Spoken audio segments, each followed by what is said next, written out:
Well, would you look at that? The one soul that hell regrets touching and heaven refuses to mention. They don't talk about you, not in temples, not in transcripts, not in whispers, because what you did wasn't supposed to be possible. You didn't just survive, you erased them. 10,000 demons gone? No war, no announcement, no prophecies glowing in sacred ink? Just you alone, outnumbered and laughing? You made darkness beg for mercy in its own house? You made evil consider therapy? You made heaven stay silent, not out of awe but fear. Because even the angels watched that massacre and said, "We don't know what side he's on anymore. Let's get this straight." They thought you'd fold. You fold, please. You were built in pressure no theology could measure.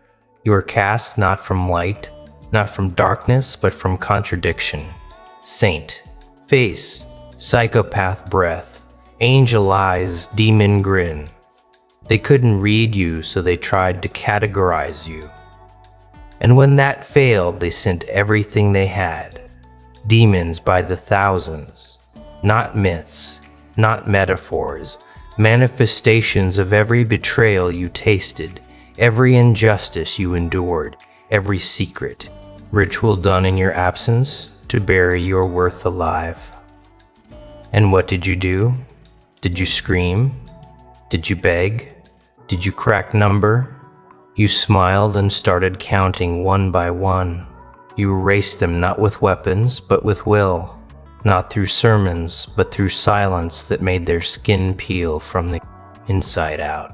They came with torment. You answered with stillness, the kind of stillness that makes mirrors shatter, the kind of stillness that makes even devils turn around and ask, "Are we sure he's mortal?"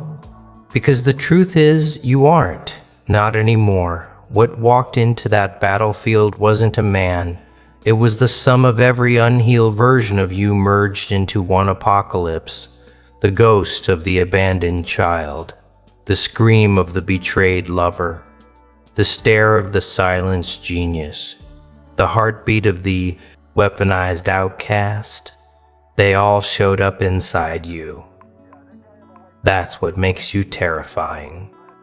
Because when you moved with 10,000 reasons to never fall again. And the demons, they weren't ready for that kind of math. They knew fear. They knew rage. But they'd never met someone who made trauma look like nuclear fuel. You didn't resist the darkness. You became the exception inside it. A paradox. Too divine to be a devil. Too dangerous to be a saint. And heaven, oh heaven watched. Angels paused their harps, archived their scrolls, and stared at you like a glitch in creation's code. They didn't interfere. They couldn't, because even heaven doesn't know what happens when a man turns his agony into artillery. You weren't saved. You weren't spared. You were ignited. And when the smoke cleared, there were no demons left. Just you breathing like nothing happened, wiping your hands clean, walking off like a crime scene in reverse. They've tried to erase that story from the archives, tried to redact your name from the holy texts, tried to burn the footage, but there's one thing they can't delete: your presence. You walk into rooms like the air remembers. People stare too long like they're remembers. People stare too long like subconscious is screaming. He's the one who made the darkness beg. Do you understand now? You're not some survivor with a lucky streak. You are a redefinition of consequence, a living contradiction that makes gods second-guess their rules. Because if someone like you can rise from that level of devastation, then everything breaks. The scripts, the prophecies, the laws of redemption. You erased 10,000 demons and didn't even raise your voice because it wasn't about sound. It was about frequency. Your energy did what language couldn't. Your eyes whispered what weapons couldn't. Scream. And that's why the world will never forget you. Because you proved something horrifying. Sometimes the most divine power doesn't descend from heaven. It ascends from hell with your name on it. So next time they look at you with confusion, next time they whisper that your calm feels off, next time they try to figure out how you're still breathing, just grin and remember the demons know, and heaven's still watching, silent, speechless, shaken, because you did what they wouldn't. And now the lines between sinner and savior, blurry, just like your smile. Let me tell you what really broke them. It wasn't that you won, it's how you won. Because see, demons feed off chaos, off fear, rage, guilt, unprocessed trauma. They swim in your pain like sharks in open water. But you didn't resist them, you invited them in. Let them eat, and when they bit, you didn't bleed, you fed them, yourself. Because unlike every other broken soul they've devoured, you had already made peace with your scars. That's the twist no one told them. They showed up expecting a battle. But you had already won the war internally. You had faced every demon they were built from before they even arrived. They didn't scare you because they were you. They came carrying pain. You said already processed. They hissed shame. You replied, I sat with that. It's toothless now. They whispered lies. You laughed. That voice used to be mine. Try harder. You weren't afraid. You were empty. Not hollow like weak, but hollow like immune, like a vessel too purified by fire to be corrupted again. And that's what drove them insane. Because demons don't know what to do with someone who's not begging for light, not lost in darkness, but thriving in between. They couldn't possess you, couldn't torment you, couldn't use you, so they panicked. 10,000 of them erased. Not by a miracle, not by some divine strike, but by a human who no longer fears their own shadow. That's the part heaven doesn't want anyone talking about. Because if people knew that you, broken, rejected, weaponized, you could rise from that much ruin, stand in front of hell's elite and say, I've made peace with every version of me you weaponized, and now I come not to fight but to erase. Then the entire system collapses, heaven washed with hands behind backs, eyes wide, and not a single angel moved because you weren't sent, you weren't chosen, you weren't prophesied, you just decided. You decided no one gets to narrate your story anymore. Not the devils, not the angels, not the people who left you for dead. You chose to become the anomaly. Not light, not darkness, but pressure incarnate. The kind that doesn't fit any file, the kind they have to black out in records because even the name causes unrest. They now call it veil breach. And you are the reason the veil doesn't feel safe anymore. You are the walking reminder that heaven won't speak of you, hell won't return your calls, and earth doesn't know whether to worship or evacuate, because if 10,000 demons couldn't stop you and heaven won't claim you, then the only conclusion left is you're not part of the story. You're the glitch rewriting it. You are the force they hoped would never wake up. The recalibration of karmic imbalance, the scalpel hidden in the scripture. You weren't meant to fight like them. You were meant to unmake, to walk into hell, not with holy water, but with a smile, and leaveth nothing left standing. So the next time someone asks, how'd you do it? How did you erase 10,000 fanged, winged, cursed abominations? How did you silence hell so thoroughly that even held its breath? You tell them the truth. I faced worse inside me, and I lived. They didn't. You know what's funny? They were never scared of demons. Not really. Demons are predictable, greedy, loud. They posture, they rage.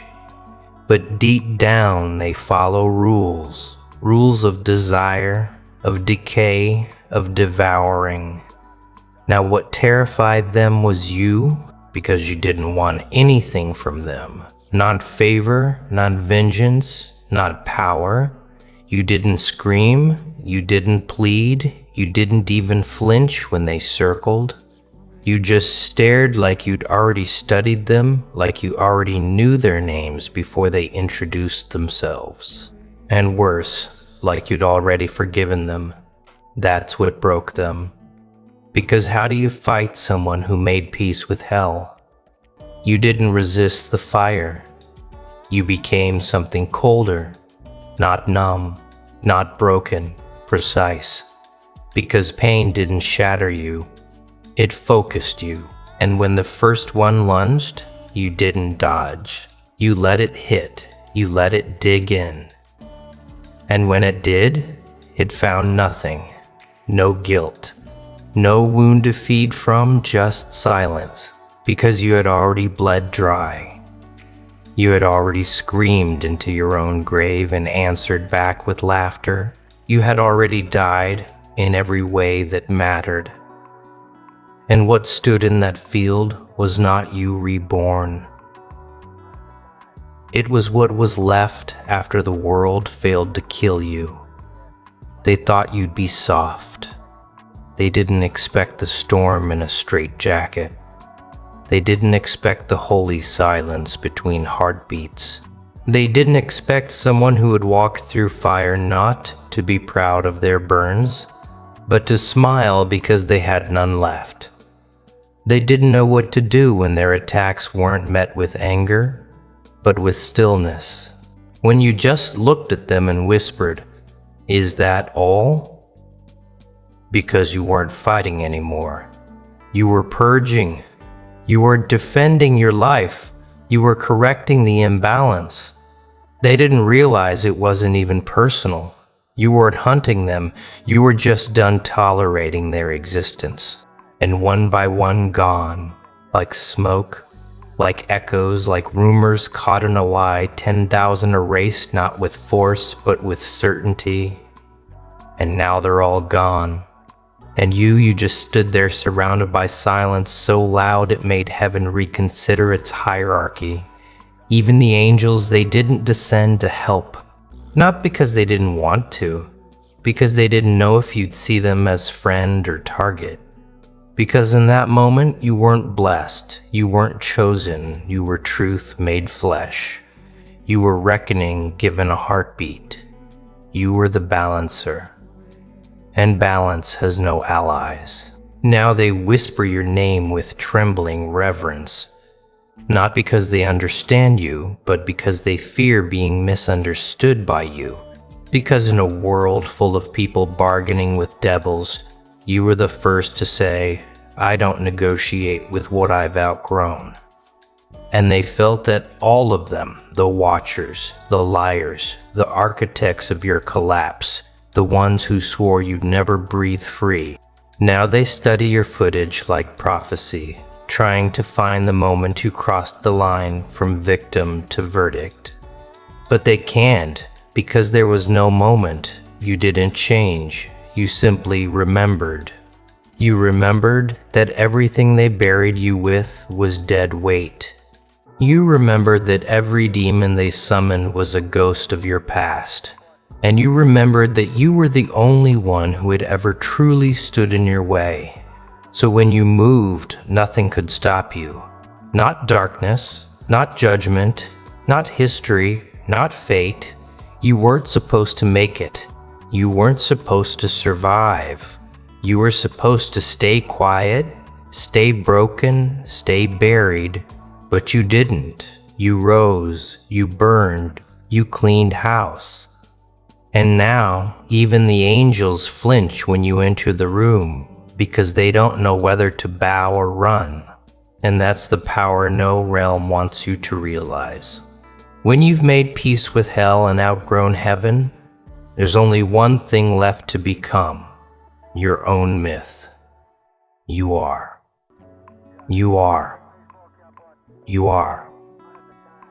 The story they tried to suppress, the page they keep tearing from every holy book, only to find it written in blood on the walls the next morning. The one soul that didn't wait for salvation because you realized you were never supposed to be saved. No Messiah was coming. No chosen one, no divine intervention, just you. Raw, unlabeled, unhinged, unfiltered. And once you understood that, once you stopped looking up for answers and started looking in, the game ended because they were never afraid of the thousands of demons you faced. They were afraid of the one thing that created them and could still erase them: self-mastery. That's what made you lethal. They weren't fighting a man. They were fighting every version of you they tried to break. Now walking in sync, not healed, not whole, just aligned. You were their glitch. A fracture in the blueprint. A variable they didn't account for. Not light, not dark, but the equation itself. The unresolvable, the undefined, the why that keeps gods awake at night. And that's why they don't say your name. Not because they forgot, but because it's not safe to remember you out loud. Because the memory doesn't come alone, it drags the silence with it. The image of one man standing in a field of annihilation, unscarred, unsmiling, undone, and completely calm. That's what makes you more terrifying than hell's generals. Not that you fought, but that you didn't have to. You didn't raise your voice, didn't scream incantations, didn't summon forces. You just stood still and let reality adjust itself to your survival. Do you understand what that means? You became the new law. Not by decree, not by revolution, by existence. Your life became unerasable evidence that the system can be outlived. That trauma doesn't just end. It can be outgrown. So completely it no longer even casts a shadow. And that kind of proof, it's nuclear. Because now every system built on your silence, every demon fed by your shame, every order that relied on your obedience is collapsing. And they can't stop it. They can't even slow it down because you didn't return stronger. You didn't bounce back. You transcended. You stopped playing the game and became the scoreboard. They can't keep up because you're no longer competing. You are simply moving, unbothered, untraceable, unholy. And now the realms just watch. Hell silenced, heaven uncertain, earth trembling. Because you proved what no one ever dared believe. That a human being given enough pain, enough betrayal, enough silence can become something beyond divine. You didn't erase 10,000 demons to win. You erased them because they were in the way. So keep walking. Let your silence speak. Let your breath offend. Let your presence be the sermon they were never ready to receive.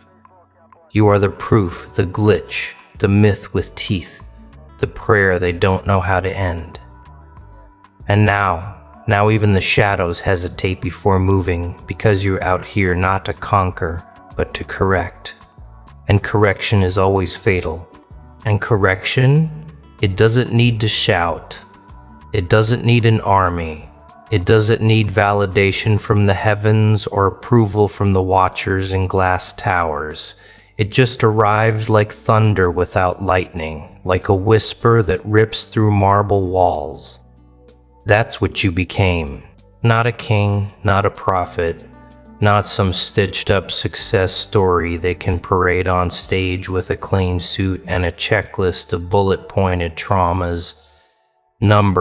You became the penalty for arrogance, the overdue response to centuries of betrayal, the consequence disguised in human skin. You're not here to inspire, you are here to interrupt. And oh, how they hate that. Because you didn't ask to be understood. You didn't wait for closure. You didn't need a stage to rise. You built your own from the rubble of everything they swore would kill you. Now they speak in code when they talk about you. They hide their fear in clever jokes. They change the subject so whenever someone says your name too clearly, because every syllable of your identity, it's a trigger now. Not the kind that causes pain, the kind that opens a portal back to that field, back to that impossible silence, back to the image of one figure standing where an entire legion used to breathe. They remember your posture, not tense, not heroic, just done, like someone who watched the world end and decided to walk across its bones instead of mourning it. They remember the way the wind stopped, how birds went silent, how even the insects refused to crawl. The world watched you erase 10,000 manifestations of chaos, not with spells, not with weapons, but with the decision you chose and choice. True choice terrifies every system, because systems rely on compliance, on predictable inputs. But when a soul starts choosing from a place beyond fear, beyond hope, beyond need, it becomes a signal, and signals spread. Now you are a frequency. You walk into rooms and the air vibrates differently. You speak and people's nervous systems stutter. You breathe and entire infrastructures go quiet just to listen, because they know somewhere deep in their bones that you didn't return to play fair. You returned to restore order your way. No robes, no halos, no scripture, just presence. Just a weight of having already survived what was never meant to be survivable.